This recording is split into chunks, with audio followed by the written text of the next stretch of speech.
అందరికి కూడా నమస్కారం అండి. మరి ఇంకొకటి అదే పాత సినిమా స్టైల్ లోపల మనము పిల్లలకు నేను కూడా గురువు కాబట్టి మీకు ఇదివరకే పరిచయం చేసుకున్నాను.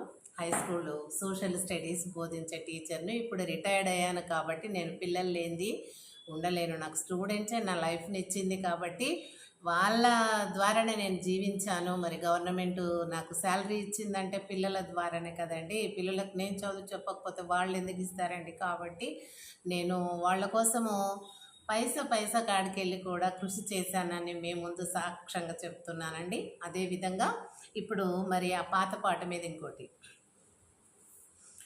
ఆడుతూ పాడుతూ చదువుతూ ఉంటే అలుపు సలుపేమున్నది, అందరం ఒకటై చదువుకుంటే ఎదురేమున్నది, మనకు కొదవేమున్నది.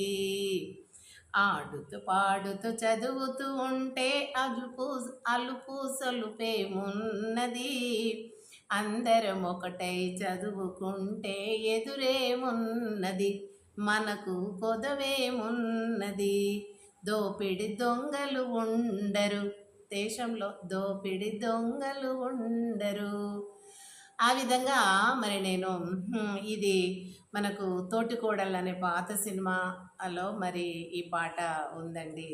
ఆడుతూ పాడుతూ పని చేస్తుంటే అలుపు సొలుపేమో. అలా పిల్లలకు చదువు అంటే ఏదో బలవంతంగా తల్లిదండ్రుల ప్రోద్బలము లేక గురువుల యొక్క ప్రోత్సాహం వలన వాళ్ళు ముందుకు వస్తారు.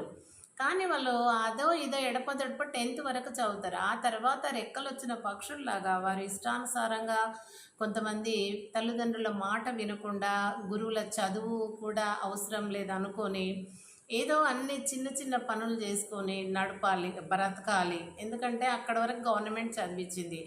ఆ 10th అయిపోయినాక కూడా గవర్నమెంట్ చదివిస్తానని పిల్లలకు తెలుసు. కానీ ఆ పిల్లలు ఒక యువతలాగా తయారయ్యారు కాబట్టి వాళ్ళు ఎవరి మాట వినకుండా ఆటోలు నడపడము, తొందరగా మెచ్యూరిటీ ఆలోచించటము, ఇంకా వారు వేరే వేరే మార్గాలను ఎన్నుకొని మొత్తం వాళ్ళ జీవితాలు స్పాయిల్ చేసుకుంటూ ఉంటారు. అలాంటి సమయంలో మన దేశంలో ఇప్పుడు రాజకీయాలు ఎక్కువైనాయండి. ఏమైనా అన్నిటికంటే ఈజీగా బ్రతకాలి అంటే ఏదో ఒకటి రాజకీయం చేయాలి, బెదిరింపులు చేయాలి, వాళ్ళని వీళ్ళను బెదిరించాలి, ఏదో ఒక పార్టీలో దూరాలి, వాళ్ళకు జెండాలు పట్టాలి, మోయాలి, ఇంకా చదువులన్నీ చాకరికి.